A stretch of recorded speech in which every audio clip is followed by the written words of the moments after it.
Now, I love my life, honestly. Like for how it was before, a couple years ago when like I say, I lost my brother, I started making music, and for how it is right now, I'm really enjoying the process.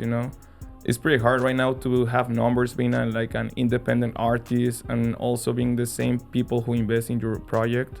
Like I got nobody like behind me paying me for the music videos. I do everything myself.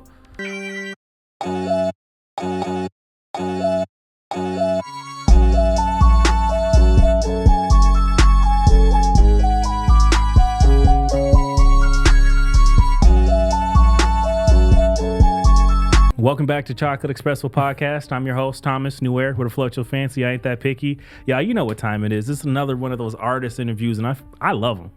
I love them. I don't know about you. I don't know about anybody else, but I love them, right? Because, I mean, all kinds of people, right? You can ask the same questions. You get 58 different answers, and I love it. So I'm going to go ahead and pass the microphone to my friend over here. Control C. Man. So you gave me a little backstory on that name there, man. I love it, man. I love it. But tell me what. Who are you? Well, I'm a Mexican rapper living in Minneapolis. I've been doing music for almost 5 years so far. I'm a pretty chill guy. I'm a really passionate artist who always tries to reach his goal. I don't know what to say about myself. What you want to know about myself? I mean, what made you start doing music?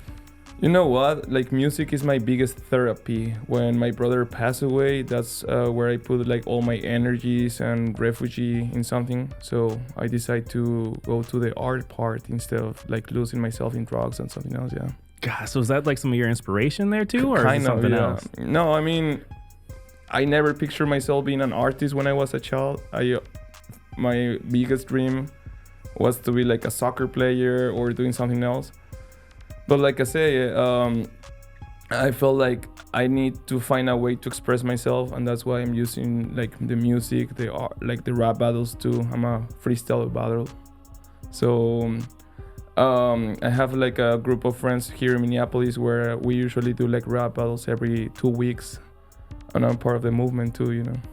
Man, how'd you find those rap battles though? It was pretty hard. It was pretty hard. So you didn't just Google rap battles in Minneapolis? No. Oh, okay. Okay. And like I said, I'm a like Latin artist, so it was pretty hard for me to doing it with the right people because nobody like here speaks your same language.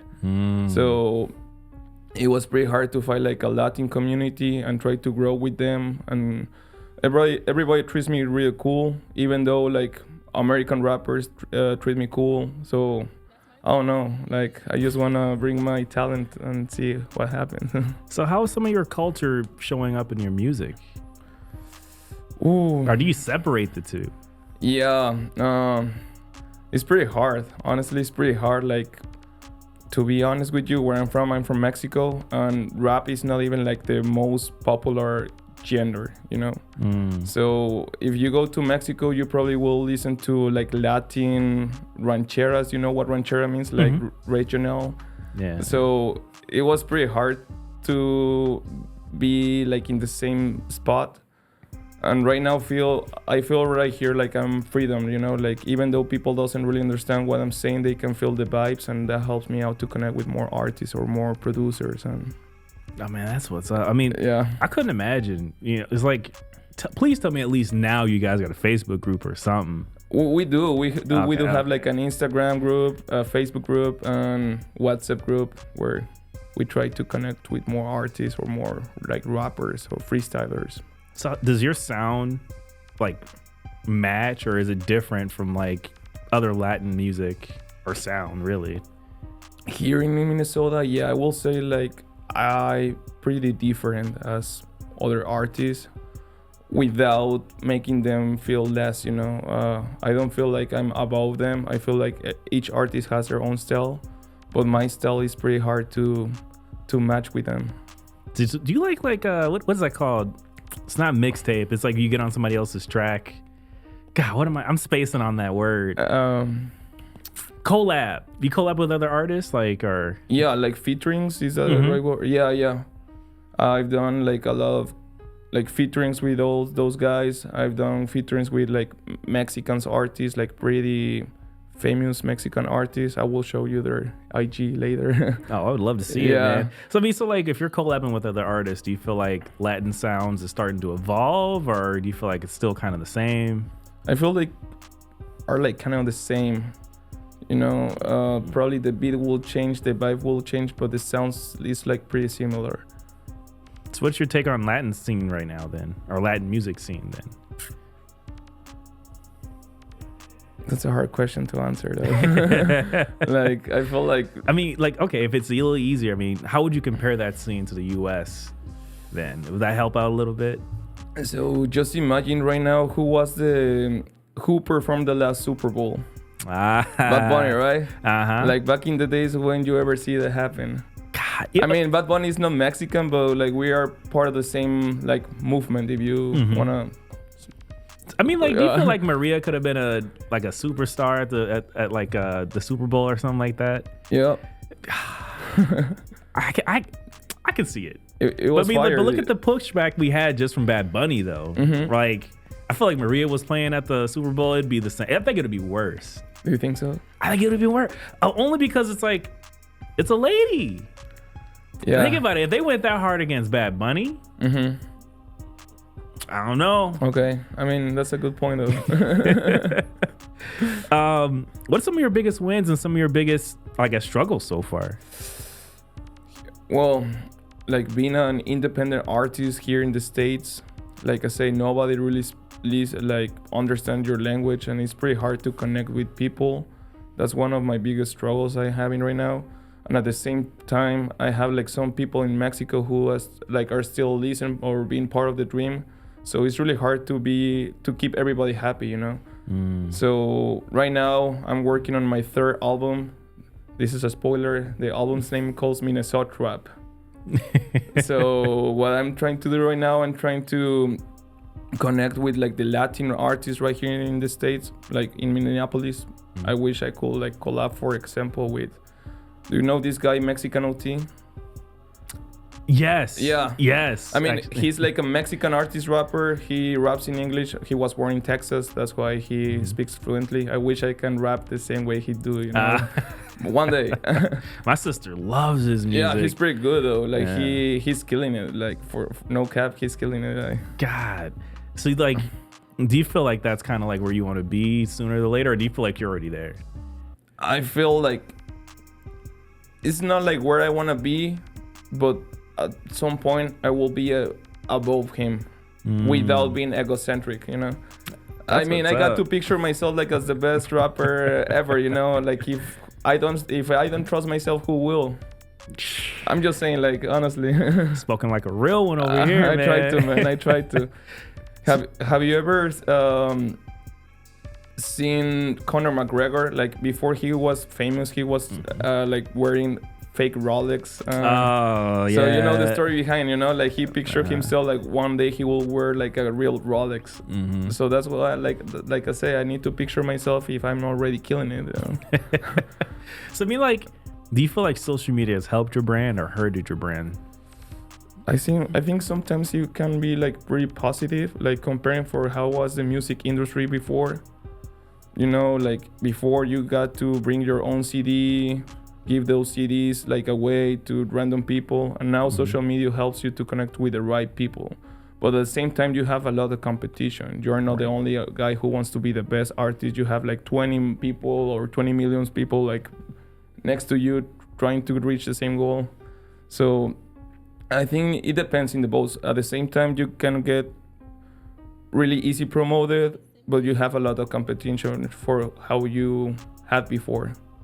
I don't know if I try to explain myself. Like before, it was like harder to be like acknowledged. Right now, up to this point, I feel like you can go viral with just one 9-second TikTok video. You know? I mean, that's the realest thing ever, dude. And like, this is one of my favorite questions I have to ask because it always leads into, and it's always flawless, right? Like, how's your mental health right now when it comes to this? Because I feel like there's a lot of artists, like I've had people sit in these chairs and they'll tell me like, man, I spent like 80 hours on this one song. I loved it. Like my friends, they hyped me up. My crew hyped me up.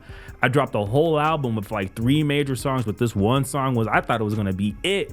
Everybody took the 10-minute the song I spent 10 minutes on. I had somebody mix it up. I told him like, just a couple little edits just to fill up the album, and all of a sudden that blows up. I don't get it, right? Like, I've had people like, this has really hit some people right now, and like nobody talks about it. So I gotta ask, like, how's my mental health? How's that mental health, man? Right now, I love my life, honestly. Like, for how it was before, a couple years ago when I lost my brother, I started making music, and for how it is right now, I'm really enjoying the process, It's pretty hard right now to have numbers being an independent artist and also being the same people who invest in your project. Like, I got nobody like behind me paying me for the music videos. I do everything myself. So I try to be in peace with me, to have like a good group of friends who brings me like more mental peace. And at the same time, I just keep like being constant, I don't really give up. If my last song didn't reach like a lot of numbers, like a lot of views, I will try the next song will do it, and I keep like positive. I don't know, like honestly, like mental health is pretty important. I feel like that's a really good question. That's something like every artist, every single person needs to take care of it. Up to this point, I feel like I got no complaints. I'm gonna start asking some of the artists in your chair, man, like, you feel like every last person needs to go sit in somebody's chair just to talk, even if they think they good. Like, nah, this stuff is gonna add up, and you'll be surprised how it manifests. You know what I'm saying? Like, you having a good day, living your best life, and all of a sudden just domino effect. You know what I mean? For sure.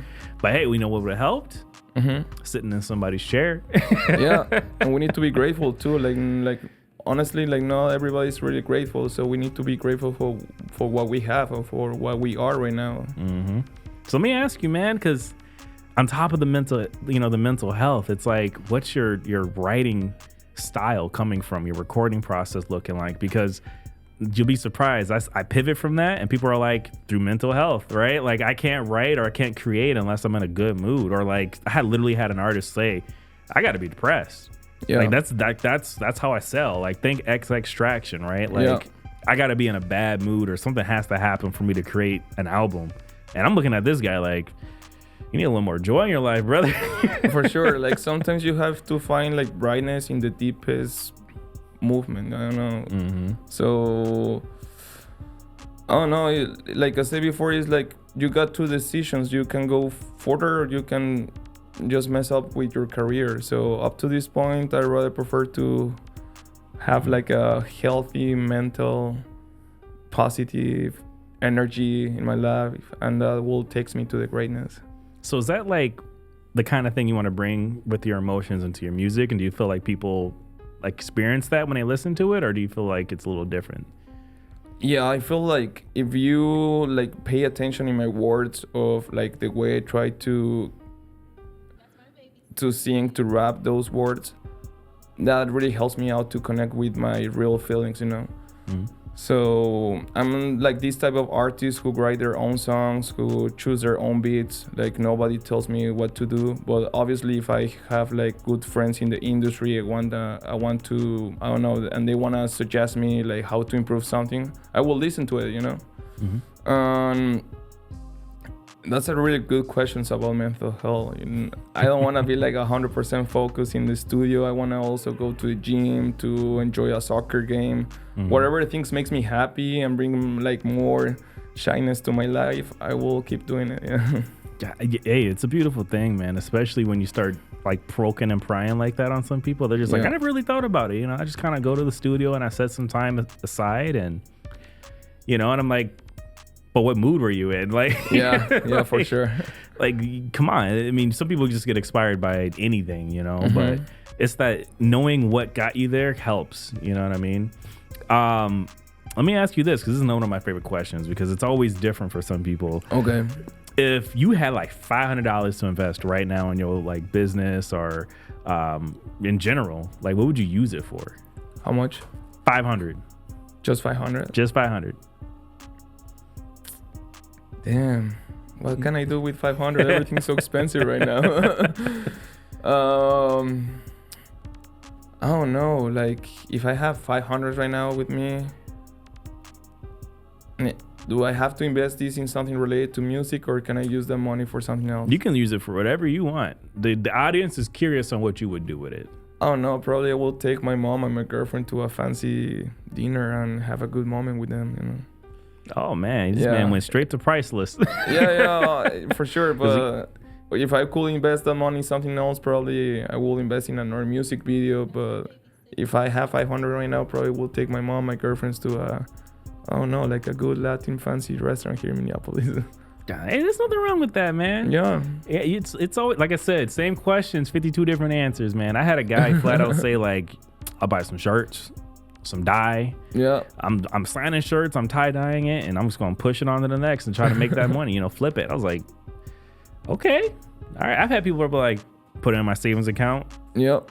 Let it grow. I've had people say, hey, I'm gonna like you said, I'm gonna take somebody out, you know, try to make that experience, or go skydiving. Maybe that thrill might make me create more art. Yeah, for sure. Who knows? Yeah, definitely. Would you ever stay, like, are you gonna stay independent, or would you think you would ever sign with like a label or something? I wish I could sign with a label, but like a label that helps me out to push to the next level. Not like any random label. Someone who I really care and they care about me too. Because it's pretty hard, like I said, to be an independent artist, to be like the only one who invests in your projects. So of course I would like to do like the next step and sign with a label. So like, last couple of questions, but I'm really curious to know. Yeah. You don't have like a crew or nothing, right? Like nobody's helping you out. It's really just you, huh? It's just me, myself. My girlfriend makes me like the music videos. Well, she's the camera girl. Right now I met Morphe, who is like a great producer. He's helping me out with the vocals, with the mixing, mastering. But before that I was just being myself. Jesus, man, that's a lot of work, dude. It is, yeah, and especially when nobody like really listen to your music here, so it's pretty hard, but I need to try it. God. I need to keep trying. Yeah. What would be in your opinion, what would be the modern day like mixtape, like guy on the corner handing out his CDs, you know? So, like, do you think people would start handing out SD cards? Listen to my music using SD QR codes are the new one. Yeah. Oh man, where do you see yourself in 3 to 5 years? No, I honestly would like to live somewhere else, but I want to be like able to come back and forward. I'm picturing myself living in hopefully like Barcelona, somewhere like with a different type of vibe that connects with more people, because I don't know, life right here in Minneapolis, like, it's so cold, man. I mean, I wanna be able to go like back and forward. I don't know, to Mexico, somewhere else. But yeah, I picture myself living somewhere else. I picture myself like having probably a kid, 2 kids, being married. Yeah, successful. That's what's up, man. Yeah. So what's up? Like, what's next for you right now? So I'm working right now on my next album. The album's name is Minnesota Trap. Most of the songs are like trap bass, trap beats. Most of the songs are like, I involve like Latin artists here in Minneapolis. Some of them are in Mexico. So I'm trying to bring like my Mexican sound to this new city sound. And at the same time to help like new artists to be promoted, like making songs with me, like featuring songs. I also want to bring like a different type of audio quality for what I had before. That's why I try to reach like new producers, new studios. And every year, well, by the way, every year I post like an album. So this will be like a 20 songs album. I will split the album in two parts. The first part will be dropped on August the 3rd. That was my brother's birthday. And the second part will be on October the 7th, my birthday. So yeah, I have the first part ready so far. I'm working the second part. I'm working on the music videos after this part. After like I've done with Minnesota part A, part B, I will start working on a new album, man. I have to keep trying, man. Never stop. Never stop. Yeah. Yeah, for sure. I spent too much time like writing new songs, finding new beats, and whenever I feel I have everything ready, something came out. So I mean, hey, if it takes time, it takes some time. It does. Yeah, it takes a lot of time, man. So, we did talk a little bit earlier off camera, but like some of these groups that you're a part of and the Facebook group and stuff like that, you gotta let people know, man. How can they find you, especially if you're gonna be dropping this album soon? So if you go to IG, to Instagram, you can find me as at @CtrlC_official. The issue is that I have official in Spanish, so it's not the same like word spelling in English. So it's just with one C. Hey, you know what? Mad respect, dog. Yeah. Keep that up. Keep it up. Yeah. Like I say, I wish like next time I can do like a fully English version of my songs, but right now, like, man, you gotta be unapologetic, man. If you're gonna be unique to yourself and especially pay homage to your culture, don't apologize. Goodbye. I just wanna like reach different type of audience next time. Yeah, that's what's up. What else you got? I also got Facebook. You can find me as CtrlC _official. I got Kick, Twitch. No, never mind. Just Kick. I used to be like a gamer before. Before he still is. He lying to y'all. But I hadn't streamed in a while, yeah. What it was is his girlfriend said get off the PS5. Yeah. It's music or PS5, but no votes, yeah. All right. Any last things, man? Anything else you want to share? Or? No, I honestly want to say thank you so much, guys, for letting me be part of the Chocolate Espresso podcast. It's a really great honor. This is my first English interview. I hope you guys were able to understood what I say. I feel like I still have like a broken English. I'm proving this myself every single day. Please listen to my next album. It's coming on August the 3rd, Minnesota Rap. It will be fire with a lot of Latin artists, with a lot of different trap sounds. I never done this before, so I'm pretty excited, man. That's what's up. Hey, man, I'm glad to have you here. I'm happy to see that, you're doing it, man. You're doing far more than I would be doing. So, hey, hands down, better than me. No, thank you, my friend. Thank you, Thomas, for letting me be part of the dream, man. No problem. Until next time.